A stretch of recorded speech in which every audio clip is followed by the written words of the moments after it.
2 sons. The younger of them said to his father, "Father, give me the share of the property that will belong to me." So he divided his property between them. A few days later, the younger son gathered all he had and traveled to a distant country, and there he squandered his property in dissolute living. Then, when he had spent everything, a severe famine took place throughout that country, and he began to be in need. So he went and hired himself out to one of the citizens of that country, who sent him to his fields to feed the pigs. He would gladly have filled himself with the pods that the pigs were eating, and no one gave him anything. But when he came to himself, he said, "How many of my father's hired hands have bread enough to spare? But here I am, dying of hunger. I will get up and go to my father, and I will say to him, 'Father, I have sinned against heaven and before you. I am no longer worthy to be called your son. Treat me like one of your hired hands.' So he set off and went to his father. But while he was still far off, his father saw him and was filled with compassion. He ran and put his arms around him and kissed him. Then the son said to him, 'Father, I have sinned against heaven and before you. I am no longer worthy to be called your son.' But the father said to his slaves, 'Quickly, bring out a robe, the best one, and put it on him. Put a ring on his finger and sandals on his feet. And get the fatted calf and kill it, and let us eat and celebrate.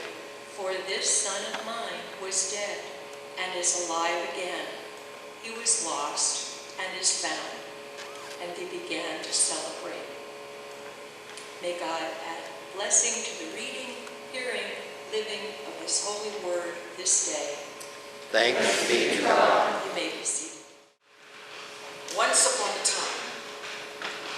That's how great stories of our childhood began. At least they did for me. I'm assuming they did, maybe sometimes for you.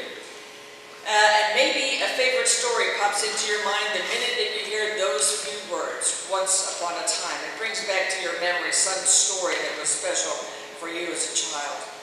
And these stories that we heard as children had lots of purposes, I would think. Sometimes they were meant to keep us quiet and calm so we didn't wiggle too much. Other times they might have been told to us as a way to let us be calm and relaxed and try to get ready to sleep at night. But whatever the story was, I think at the time we were too young to know that these stories are really stories about ourselves. And if we think about it, and maybe you can think about when we get finished here today, you'll think about some story that you heard as a child and think about it in a different way, because I think these stories often were messages about how we overcome our loneliness, or how we develop a sense of self, or how we learn an important life value. And truly, I think those once upon a time stories last lifetimes, because they are so relevant in all ages and times. So let me begin with the story. Once upon a time, there was a great builder of castles, and his name was Gobin. And one day he was called by a king in another far-off country to come and build him a new grand castle. And to get to this place, he was going to have to make a long journey. And so Gobin decided that he would take his son along with him. His son was growing quickly into manhood, and he had yet to develop a close relationship, and he thought perhaps this journey would be the perfect opportunity to get to know his son better. And so the morning came, and Gobin and his son set off on their journey. Well, after a while, Gobin said to his son, "Son, shorten the road for me."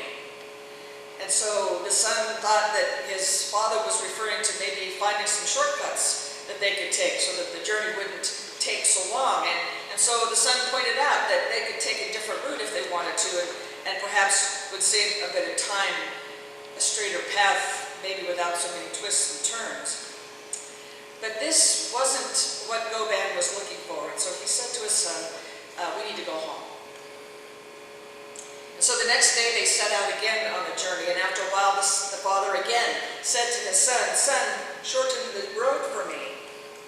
And so this time the son decided that maybe what he needed to do was distract his father, and so he decided to ask him questions about the castle that he was going to be building, and maybe the intricate details of what was going to happen, so that would, take his father's mind off of whatever it was he was looking for. But again, Goban was disappointed and said to the son, we have to go home.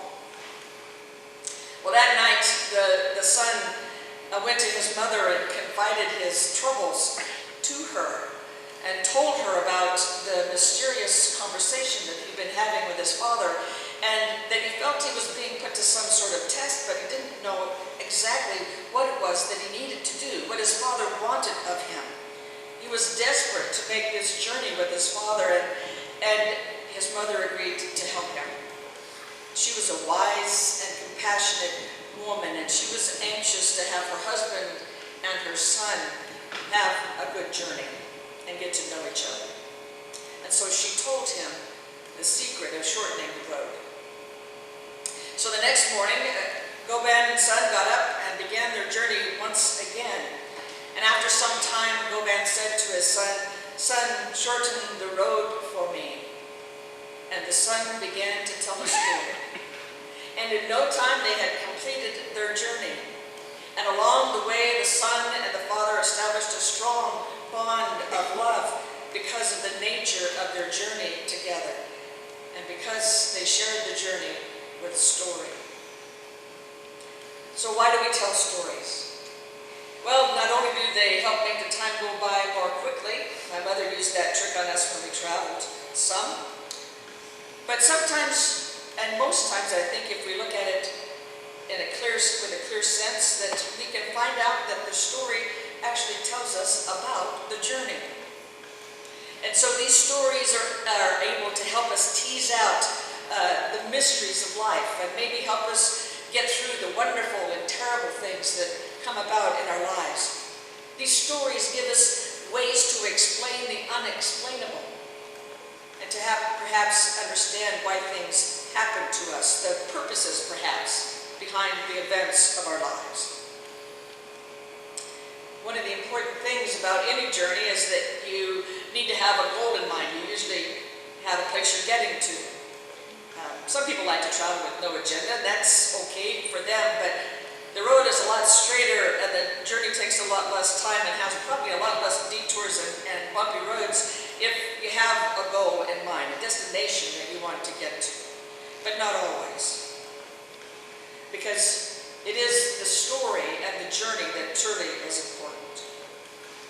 So these stories tell us more than their words tell us. They might appear simple or fantastic or even unbelievable.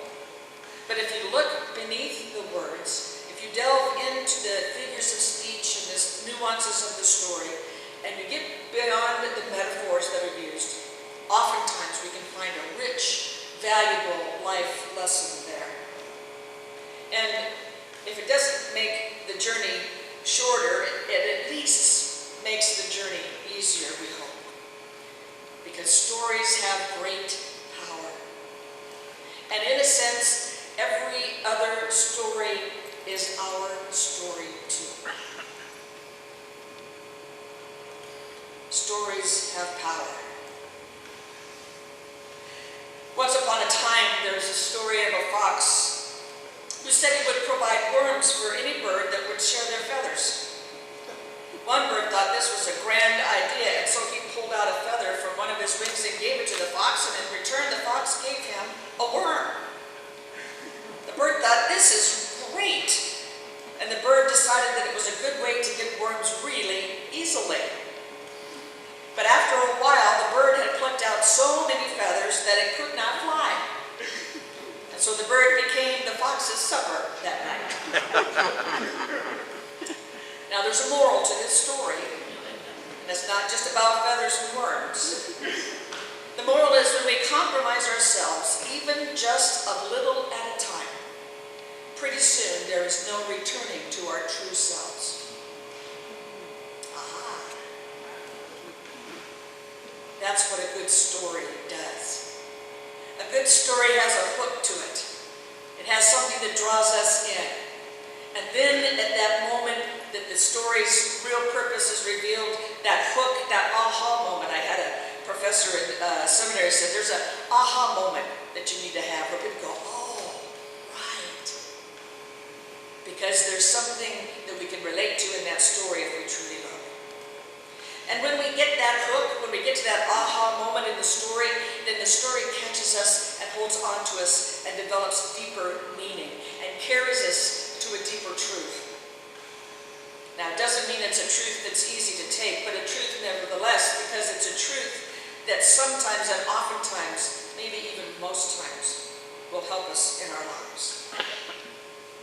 Now, it's true that stories sometimes are not absolutely true, and yet are truth in meaning, have truth in their meaning. And sometimes we use the word myth when we talk about story.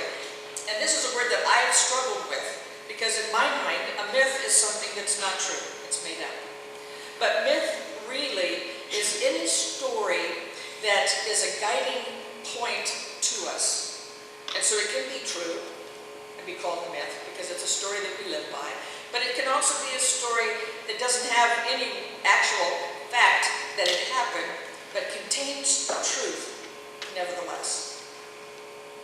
And this is in the example of the scripture story that was read to you today. It's a story that if you've been at church very often, you've probably heard it several times. It's the story of the prodigal son. And if we ask, is that story factual, we probably have to say, and scholars tell us, no, not likely. It's not true. But does it contain truth? Yes. Because it tells us about who we are and what we value. And it also tells us, even if it doesn't say so in the exact words, that we have a loving, caring Father who wants to bring us back home and welcomes us, even when we screw up so bad that we have nothing left to cleanse our own. The story of the prodigal son is what we call a quest story. A spiritual quest story, as a matter of fact. And so these next few weeks, we're going to be looking at our spiritual journey, as I said earlier. And we're going to travel along the yellow brick road and have a series of spiritual reflections that are going to be laced with story, because story is a great way for us to learn. Now, the Wizard of Oz story of Dorothy and that trip she makes to Munchkin Land might not seem as a good example of a spiritual story or journey. But I'll tell you, I think if you'll stick with me, you'll see that this story that's been given to us over and over again and has lasted for so long has deep spiritual undertones and meanings. Now, it's true, there are thousands of stories out there that can be used to illustrate a spiritual journey, but this one in particular I thought was familiar and maybe a little non-threatening, a little less threatening than some of our quest stories that we might have. I think it's a remarkable story and we have lots to learn from it. But the other thing that's interesting about all of these stories that lead us places, that help us on our journey, is that they're the same story, just told in a little different way. This story of quest goes back to mythical Greek gods and the journeys that they went on, trying to find that thing that they were searching for. So the quest is a journey. It's a search for something that is felt to be missing or something that has been lost. And whether it is a lost treasure or a lost loved one or the Emerald City or home, the quest and the journey are important. Because in each of the stories of a quest, we have a hero or a protagonist, if you want to call him that takes a journey and hopefully, and most times, ends up wiser than when they started the journey. And that's the hope of any quest journey that we take. These quest journeys are metaphors, oftentimes, for our search for God. We become the seeker, the adventurer, the searcher, the one looking for a deeper spiritual relationship with God. And so we are on this spiritual journey, this quest to find our place with God. So we're going to look at this story and at our spiritual journey. And one of the things that will happen as we continue on this journey this next few weeks is that we're going to discover that our spiritual journey comes in phases, and I'll talk more about that.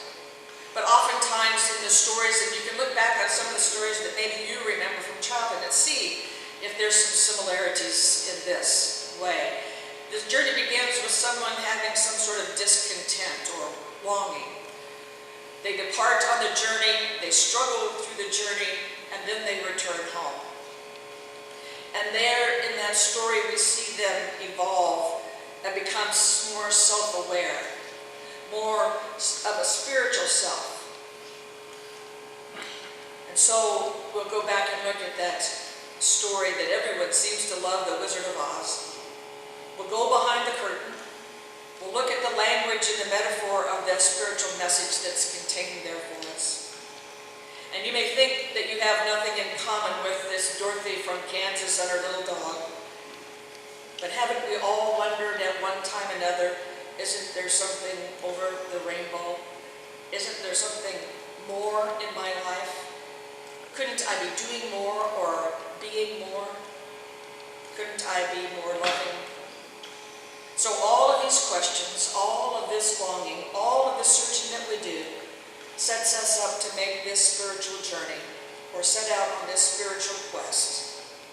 So we'll ask ourselves over and over again the next few weeks, where are we on our spiritual journey?